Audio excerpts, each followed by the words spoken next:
Hello friends, I am Swarnika Verma. Welcome you all in my YouTube channel SLV classes.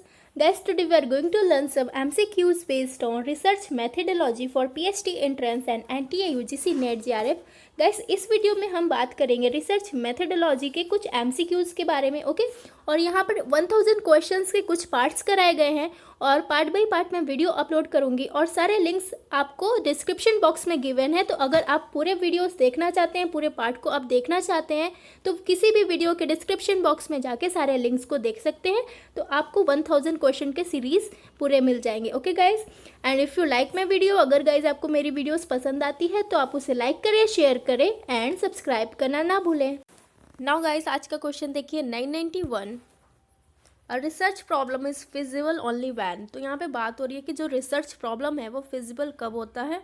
It is researchable जब वो researchable हो, या तो it is new and add something to knowledge, या तो वो new हो और कुछ ऐड करे अपने नॉलेज में, या तो it has utility and relevance. तो या तो इसके पास यूटिलिटी हो और रिलेवेंस भी हो, okay guys. And option D is means बोल रहा है ऑप्शन डी में कि ऑल ऑफ दीज, यानी इनमें से सभी। तो ये आपका ऑप्शन डी राइट हो जाएगा, ओके। यानी वो रिसर्चेबल भी है, न्यू है और कुछ ना कुछ ऐड करता है नॉलेज के लिए, और उसके पास यूटिलिटी भी है और रेलेवेंस भी है। तो ऑप्शन डी आपका करेक्ट हो जाएगा। नेक्स्ट क्वेश्चन देखेंगे 992। Hypothesis can not be stated इन। तो हाइपोथेसिस जो होता है उसको किसमें स्टेट नहीं किया जा सकता है, null and question form terms में। जो नल होता है और क्वेश्चन फॉर्म टर्म्स में होता है, डिक्लेरेटिव टर्म्स में होता है, या तो जनरल टर्म्स में होता है, या तो डायरेक्शनल टर्म्स में होता है, ओके गाइज। तो इसका राइट ऑप्शन होगा option C, it means general terms. Hypothesis can not be stated in general terms. यहाँ पर जनरल टर्म्स लिखेंगे क्योंकि हाइपोथेसिस को बोलते हैं कल्पना, तो इसमें जनरल टर्म्स तो इंक्लूड ही नहीं होगा ना। नेक्स्ट देखेंगे 993 देखते हैं। The validity and reliability of a research will be stake when. तो जो वैलिडिटी होता है और रिलायबिलिटी होता है रिसर्च का, उसको कब स्टेक किया जाता है, जब ऑथर क्या होते हैं, who is the source of information, जो कि ऑथर सोर्स है इंफॉर्मेशन के, वो बायस्ड हो जाए, इनकम्प्लीट हो जाए या डिसऑनेस्ट हो जाए। नेक्स्ट है the incident was reported after a long period of time from date of its occurrence. ठीक है, तो जो इंसिडेंट होता है रिपोर्टेड का, ठीक है, लॉन्ग पीरियड ऑफ टाइम के लिए, फ्रॉम डिट्स अकरेंस, उसकी जो अकरेंस होती है उसकी बात कर रहा है।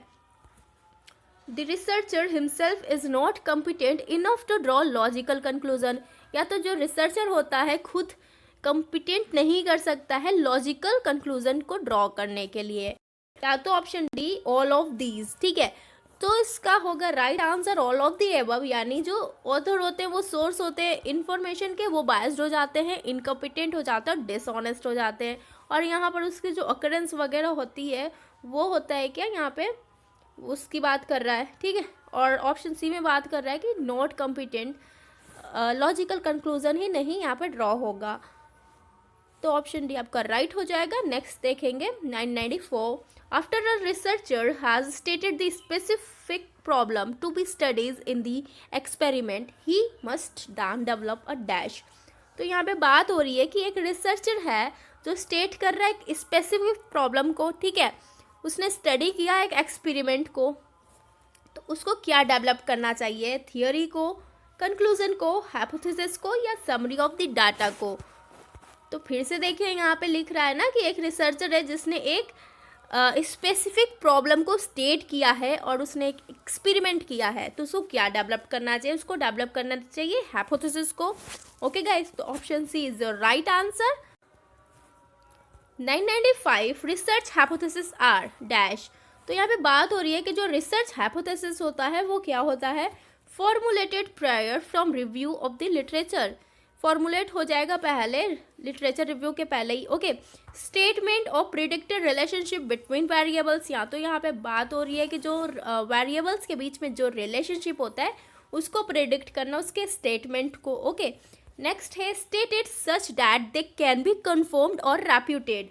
तो यहाँ पे स्टेट करना, ठीक है, कि वो कन्फर्म्ड हो और रेप्यूटेड हो, या तो बोथ बी एंड सी। तो इसका गाइज राइट ऑप्शन होगा ऑप्शन डी, यानी both B and C. B भी होगा, सी भी होगा, जिसमें कि रिलेशनशिप बताया जाता है वेरिएबल्स के बीच में और इसमें बता रहा है कि कंफर्म्ड और रेप्यूटेड है।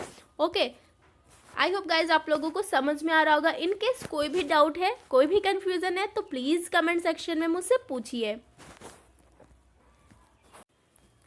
996 देखिए, hypothesis in qualitative research studies usually. तो क्वालिटेटिव रिसर्च में जो हाइपोथेसिस है वो क्या है, और very specific and stated prior to been beginning of the research, ठीक है, are often generated as the data are collected, interpreted and analyzed, are never used, are always stated after the research study has been completed। ठीक है guys, तो इसका right option होगा option B, यानी hypothesis qualitative research की बात हो रही है। तो आर ऑफन जनरेटेड, उसको जनरेट किया जाता है एज द डाटा कलेक्टेड, जब भी डाटा को कलेक्ट किया जाता है, इंटरप्ट किया जाता है, एनालाइज्ड किया जाता है, यही है आपका हाइपोथेसिस क्वालिटेटिव रिसर्च स्टडीज में। ओके, तो ऑप्शन बी आपका राइट हो जाएगा। नेक्स्ट क्वेश्चन देखेंगे 997। Qualitative research is often exploratory and has all of the following characteristics except what. तो यहाँ पे बात हो रही है गाइस कि जो क्वालिटेटिव रिसर्च होता है वो एक्सप्लोरेटरी है, ठीक है, और उसके पास जो फ्लोइंग कैरेक्टरिस्टिक्स है यहाँ पे देखेंगे 4 ऑप्शन में से, लेकिन एक नहीं है, हम लोगों को वो बताना है जो नहीं होगा। तो it is typically used when a great deal is already known about the topic of interest. यहाँ पे बात हो रही है कि उसको टिपिकली यूज़ किया जाता है जब भी ग्रेट डील हो और जो टॉपिक है, टॉपिक ऑफ इंटरेस्ट है, पहले से ही पता हो, ठीक है।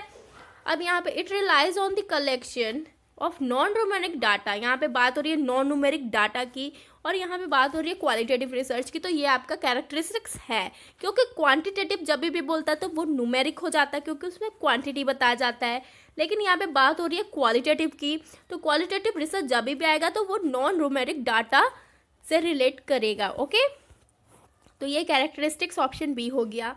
It is use to generate hypothesis and develop theory about phenomena in the world. तो यहाँ पे बोल रहा है कि ये यूज़ किया जाता है ताकि जनरेट कर सके हाइपोथेसिस को और डेवलप कर सके थ्योरी को, ये भी आपका कैरेक्टरिस्टिक्स होगा। It uses the inductive scientific method. तो यहाँ पे बात हो रही है कि क्वालिटेटिव रिसर्च क्या यूज़ कर रहा है, इंडक्टिव साइंटिफिक मेथड को। तो गाइज ये भी आपका राइट है, तो बचा क्या ऑप्शन ए।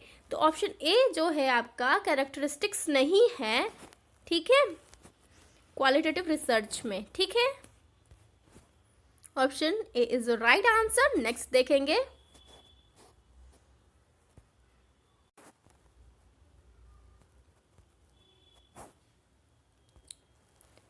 नेक्स्ट देखिए 998, the opposite of the variables is. तो यहाँ पे बात हो रही है कि वेरिएबल का अपोजिट क्या है, a constant, an extraneous variable, a dependent variable या डाटा सेट। तो गाइस इसका राइट आंसर होगा अ कांस्टेंट, यानी वेरिएबल का अपोजिट है, वेरिएबल का उल्टा है आपका कांस्टेंट।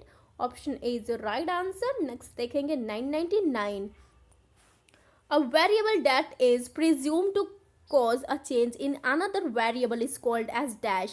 तो यहाँ पे बात हो रही है कि एक वेरिएबल जो प्रिज्यूम्ड किया जा रहा है किसके कारण, चेंज इन अदर वेरिएबल, यानी जो अदर वेरिएबल्स हैं उसमें चेंज हो रहा है, ठीक है, तो उसको क्या बोलेंगे, categorical variable, categorical variable, dependent variable, independent variable या इंटरवेनिंग वेरिएबल।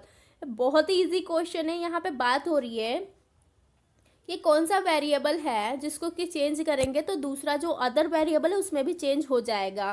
तो जब भी हम लोग इंडिपेंडेंट यानी स्वतंत्र वेरिएबल में चेंज करेंगे तो जो डिपेंडेंट वेरिएबल है वो भी तो चेंज होगा। तो जो वेरिएबल को हम लोग चेंज कर रहे हैं पहले, उसके अकॉर्डिंग, उसके कॉज को देखते हुए दूसरा वेरिएबल चेंज हो रहा है ना, तो उसकी बात कर रहे हैं पहले वाले की। तो ऑप्शन सी हो जाएगा इंडिपेंडेंट वेरिएबल।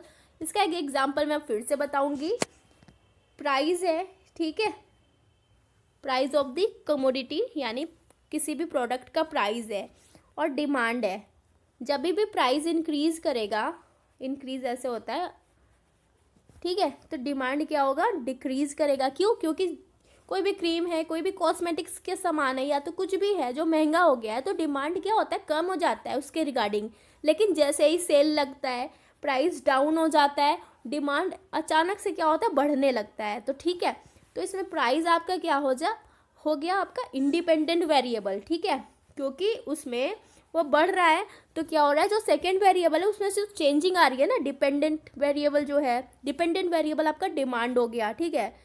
जैसे किसी भी प्रोडक्ट के रिगार्डिंग, जैसे सेल लगा है, ठीक है, शूज़ में, तो पहले उस जैसे बाटा का शूज़ है, वो उसकी प्राइस बहुत ही ज़्यादा महंगी है, तो डिमांड बहुत कम है, लेकिन जैसे ही उसको 80% ऑफ कर दिया गया है, डिक्रीज़ कर दिया गया, तो डिमांड ऑटोमेटिकली वो बढ़ गया। तो यहाँ पे देख सकते हैं कि जो डिपेंडेंट वेरिएबल है, डिमांड है, वो टोटली प्राइस पर डिपेंड कर रहा है, यानी प्राइस बढ़ेगा तब उसमें क्या होगा, घट जाएगा डिमांड, और प्राइस जैसे ही डिक्रीज़ होगा, घट जाएगा, तो डिमांड क्या होगा, ऑटोमेटिकली बढ़ जाएगा। जो भी कस्टमर्स हैं वो बहुत ज़्यादा आने लगेंगे, क्योंकि सभी को सस्ते सामान चाहिए, ओके, और अच्छे भी चाहिए। तो यहाँ पे ये पता चल गया गाइस कि जो इंडिपेंडेंट वेरिएबल है उस पर टोटली डिपेंड कौन सा वेरिएबल करता है, डिपेंडेंट वेरिएबल। तो इसका ऑप्शन सी राइट हो जाएगा, okay. Now guys 1000 is your last question. ये वीडियो का लास्ट क्वेश्चन है, सभी लोग वेट कर रहे होंगे इस क्वेश्चन के लिए। आइए देखते हैं क्या है। The quantitative research is best described by, तो क्वांटिटेटिव रिसर्च को कैसे डिस्क्राइब करें बहुत बेस्ट तरीके से, the collection of non numeric data, ठीक है। कलेक्शन ऑफ न्यूमेरिक डाटा तो होगा नहीं, क्योंकि ये मैंने अभी बताया कि क्वांटिटी है तो न्यूमेरिक होगा ही होगा। And attempts to confirm the researcher's hypothesis, research that is exploratory या research that attempts to generate a new theory.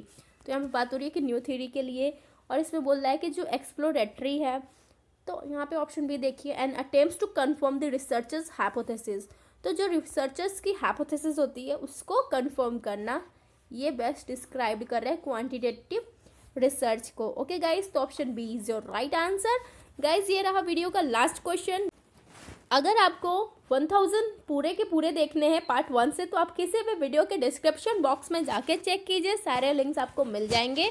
And one more thing is that कि अगर वीडियोस पसंद आती है तो प्लीज़ उसे लाइक करें, शेयर करें एंड सब्सक्राइब करना ना भूलें। और गाइस फिर से मैं बोलना चाहूँगी, अगर क्वेश्चन 1 से लेके 1000 के बीच में आप लोगों को कोई भी डाउट है, कोई भी कन्फ्यूज़न है, कोई भी परेशानी है, तो प्लीज़ आप कमेंट सेक्शन में मुझसे पूछ सकते हैं। अगर कमेंट नहीं करना चाहते हैं तो आप प्राइवेट मेल भी करके मुझसे पूछ सकते हैं uswarnika@gmail.com में, okay guys. Thank you guys for watching my video, bye bye.